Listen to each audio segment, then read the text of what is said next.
What's up, everybody? It is Brian, or you might know me from the podcast, not Drew. I am here for a couple things. We've got a mail call that I did not get to on the podcast. Plus, I've got 2 batches of docks, and I want to do a quick comparison to the Bardstown Bourbon Company Discovery 4. We've got glasses labeled 1, 2, and 3. We're going to fill them up. We're going to come back here, and we're going to blind taste it. Let's go. All right, so I'm starting over this way. This one's going to end up being labeled glass 1. This is batch 7 of Doc Swinson's. What's labeled 2 here in the center is going to be Discovery 4. And last but not least, it's going to be batch 6, Doc Swinson's. So I've had all the batches so far. I've had 6, 7, 8, and 9. I really enjoy batch 9. Batch 8, I was not a humongous fan of. 7, I thought was pretty different in profile than 6, or switching these over. So I'm curious to see how they're going to do on the nose. I know it's been speculated that they're all from the same source. I think it's also been stated that they're all from the same source. But I will say, again, I've blinded all 4 of those. I've added in Old Soul, a couple other things that are in that kind of profile. I find these 2 a little bit more on opposite ends of the spectrum in terms of how they're going to taste. So let's see how they do when we mix them up and put them up against Bardstown Bourbon Company Discovery 4. I'm just going to move these around, talk with you guys a little bit. So again, I mentioned that I have an unboxing that I did not get to on the podcast. I'm going to let these open a little bit while I shift around. Let's get to this, shall we? We've got a little bit of a unboxing to do.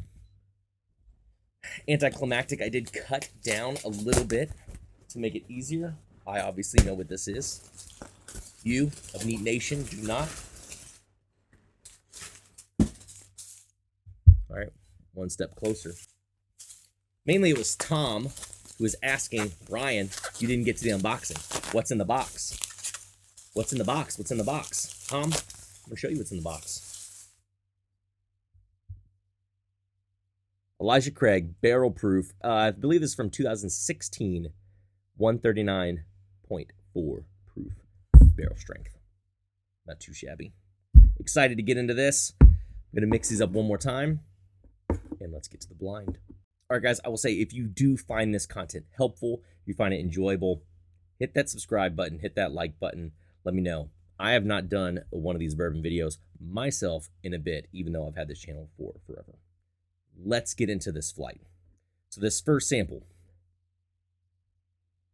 Man, the nose is really enjoyable. It's got this kind of caramely profile, like what I enjoy about some dusty whiskeys. It's a little pop of brightness, so it's a little bit rye driven. The spice is really well placed, but it's got this kind of like softer, smoother, like silkier, really sweet, inviting nose. A little bit of oak in there too. Man, it's super solid.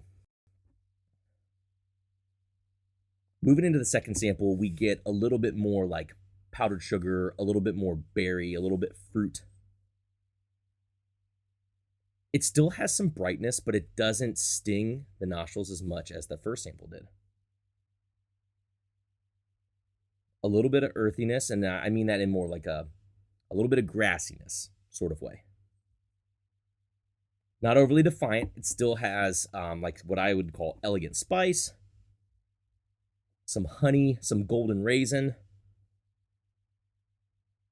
some chocolate even. It's got some good sweetness, some like vanilla chocolates, golden raisin, some berry, some other fruitiness. Last sample. Okay, this has got a lot of really good sweetness, a lot of really good sugariness.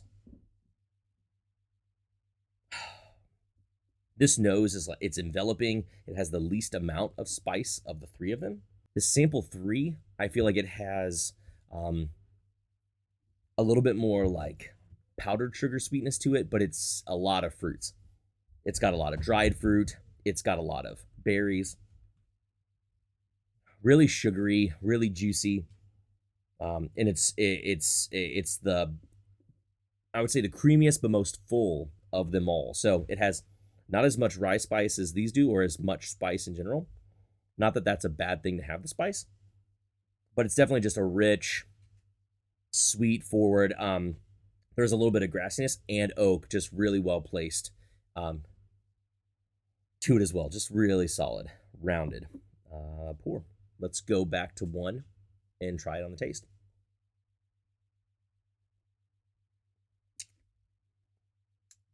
Creamy, oaky peanut butter bomb. I cannot overemphasize the creaminess enough. It is incredibly drinkable. Nice and sweet. A little bit of earthiness in terms of like your chocolates, kind of your grounding flavors. And then kind of like a peanut butter creaminess that just helps tie the body together. Really easy sip and some good oak to continue on. Second sample. Ooh. That ramps it up again. Not only is it a little bit spicier, but it just sits more richly on the palate. It's milk chocolate, so not only is it sweet, but it's just got this decadence to it. It does introduce fruit notes. So we have a little bit of some berries going on there. Some kind of red fruit, milk chocolate, honey, and just really good oakiness. But it does have a little bit of brightness, a little bit of rye that's just holding it together. No less drinkable than this one over here. More on the sugary note. Berry and oak. Moving to the third sample. Man, it just coats the palate. It's kind of like a more complex version of 2. So while it has berry, there's dried fruits, like something that comes off almost pomegranate,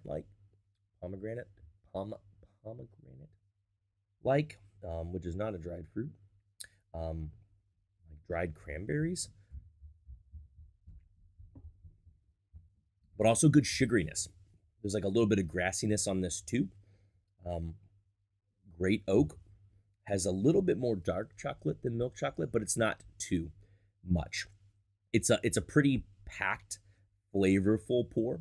So my suggestion would be like to let it sit open for a bit, or I would assume as your bottle is open longer, those flavors will hopefully unravel a little bit, or a touch of water if that's your thing. But again, I can tell that the flavors are really packed together, and it's been my experience that letting that sit a little bit longer in the glass before going into it, it'll tease those flavors out.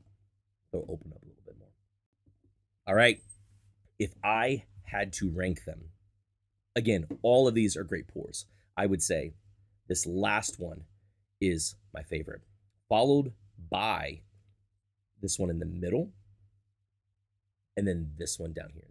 If I were to take guesses at what these might be, I'm going to assume that this is Discovery 4. I'm going to say that this one right here is the Batch 6. And again, this is just because I've tried the Doxes before, and so I kind of know how Doc Batch 6 compares to Doc Batch 7. So I'm going to assume that this might be the Doc 6, which would have this as the Doc 7. So if that's the case, the way we poured them, that means if we were to look at this one, it should be 2. Yes. Bardstown Bourbon Company Discovery Batch 4 for the win. And that would mean if I'm going to do the same thing with this middle sample, if this were to be Doc 6, I believe that means it's the third, that number 3 we had. Let's go to the bottom. Yeah. Batch 3. Now, these are both super good, and they have a lot of flavor comparison to one another. That's my cat over there. With me particularly, let's go ahead and get to the reveal of this last one while I talk.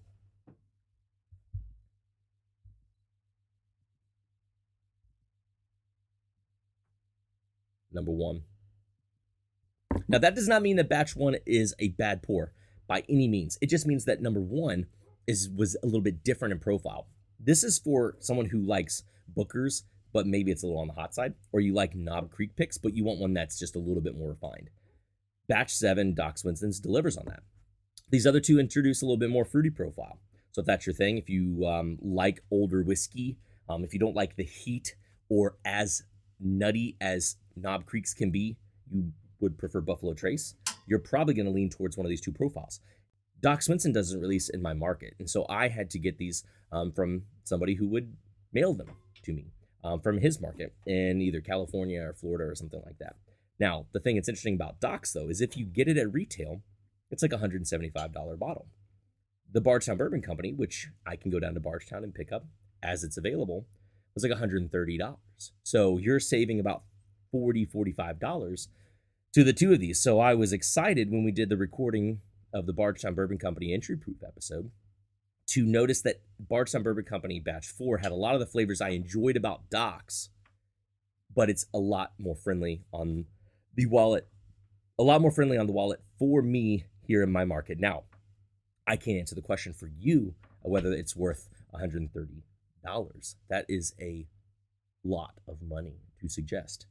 But if I wanted something really nice to pour for a special occasion, if I enjoyed well-aged whiskey and complex whiskey that has not only a great nose, but great mouthfeel and body, and again, you're looking for a complex pour with age, I would suggest either of these last two, but specifically, you cannot go wrong with the Bardstown Bourbon Company Batch 4.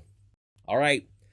Thanks, everybody, for watching this quick little video. Again, my first solo video on here. If you want to see more, smash the subscribe button.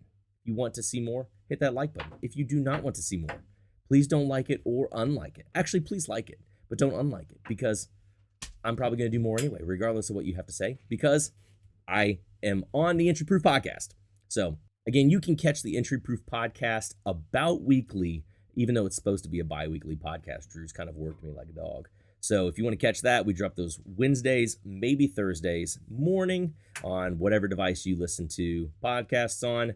If you want to catch us live, catch us over on the Drew P. Whiskies channel. I'll leave that boom down below, or maybe up here. I haven't figured out how to do those things yet, but catch us there Thursday nights, 8 Central Standard Time. We like to get into some stuff, some back and forth, have it a little bit more interactive. But again, if you have appreciated this light unboxing or the channel, hit the smash, hit the like.